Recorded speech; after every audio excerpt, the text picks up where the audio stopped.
এই উপদেষ্টারা অবশ্যই ব্যর্থ। এরা দেশপ্রেমিক না। বর্তমান পরিস্থিতিতে রাতের বেলা যে ধরনের ঘটনা ঘটে, কোথাও জয় বাংলা লেখা হয়, কোথাও ওটা লেখা হয়, এই স্বাধীনতার পরে বা আগে বলেন 53 বছরে অনেক জায়গায় অগ্নিসংযোগ হয়েছে।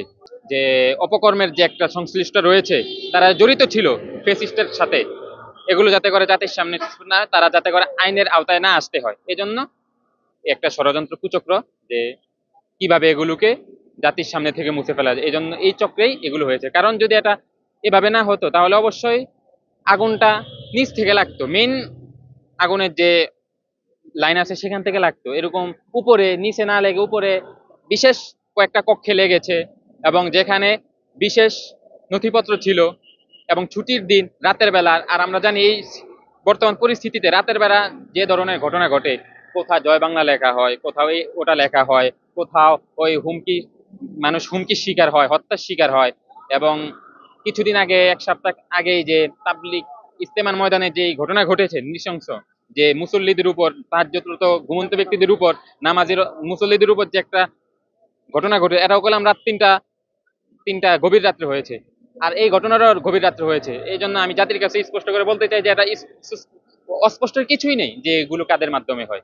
অবশ্যই এখন স্পষ্ট সব, যেগুলো কাদের ইন্ধনে, কাদের যোগ সাজস হচ্ছে, কারা এগুলো করছে, অবশ্যই ওই বিগত ফেসিস্টের দোসরদের মাধ্যমেই তাদের কুচক্রে এগুলো হচ্ছে। কিন্তু দেখেন, যখন নাকি সরকার, বিপ্লবী সরকার গঠন করার মানুষ আশা করেছিল, এবং সরকার গঠন হয়েছে, অন্তর্বর্তী সরকার, এবং উপদেষ্টাদেরকেও নিয়োগ দেওয়া হয়েছে, সেখানে কিন্তু এমন উপদেষ্টা নিয়োগ দেওয়া হয় নাই, হাতে গোনা কয়েকজন ছাড়া। ডক্টর নিউজ বলেন, অথবা ধর্মমন্ত্রী আসিফ নাহিদ ভাই, এরা ছাড়া যারা আছে, এদের পূর্বের যদি ইতিহাস আপনি ঘাটেন, দেখেন এদের কোনো অবদান নাই এখানে আসার। যে তারা ছাত্রদের পক্ষে ছিল, তারা ফেসিস্টের সময় অনেক জুলুম নির্যাতনের শিকার ছিল, তারা সব সময় রুখে দাঁড়াইছে, এবং তারা জেল জুলুম খেটেছে, দেখেন পাবেন না। বরঞ্চ তাদের এই পূর্বের এর ইতিহাস অধ্যয়ন করলে, তালাশ করলে, তদন্ত করলে দেখা যাবে যে তারা বিভিন্ন যোগ সাজসে তাদের সাথে তাদের দোষরই ছিল, তাদের সাথে তাদের সংলাপ, তাদের আলোচনা চলাফেরা ছিল।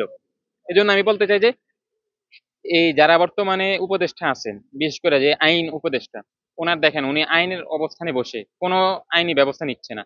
বাংলাদেশের মধ্যে যারা গণহত্যার সাথে জড়িত ছিল, সামরিক বলেন, বেসামরিক বলেন, কারো কইলাম কেউ এখনো উপযুক্ত শাস্তির আওতায় আসে নাই, কাউকে আইনের আওতায় আনা হয় নাই।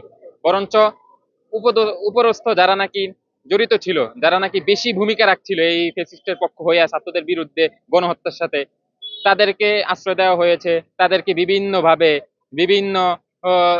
ভাবে দেশ থেকে বর্ডার পার করে ভিন্ন দেশে পাড়ি জমানোর একটা সুযোগ করে দেওয়া হয়েছে। এগুলো কাদের মাধ্যমে হয়েছে? এগুলো কি ছাত্ররা করেছে, জনতা করেছে? অবশ্যই তারা না, এগুলো অবশ্যই উপর মহল থেকে হয়েছে।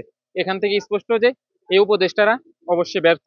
এরা দেশপ্রেমিক না, এরা জনতার যে দেশপ্রেম, জনতার যে একটা অনুভূতি, জনতার যে একটা স্পিড ছিল, যে গণ অভ্যুত্থানের পরে মানুষের মধ্যে একটা বিপ্লব সরকার গঠন করবে, দেশটার মধ্যে মানুষ স্বাধীনতা ভোগ করবে, এটাতে তারা ব্যর্থ।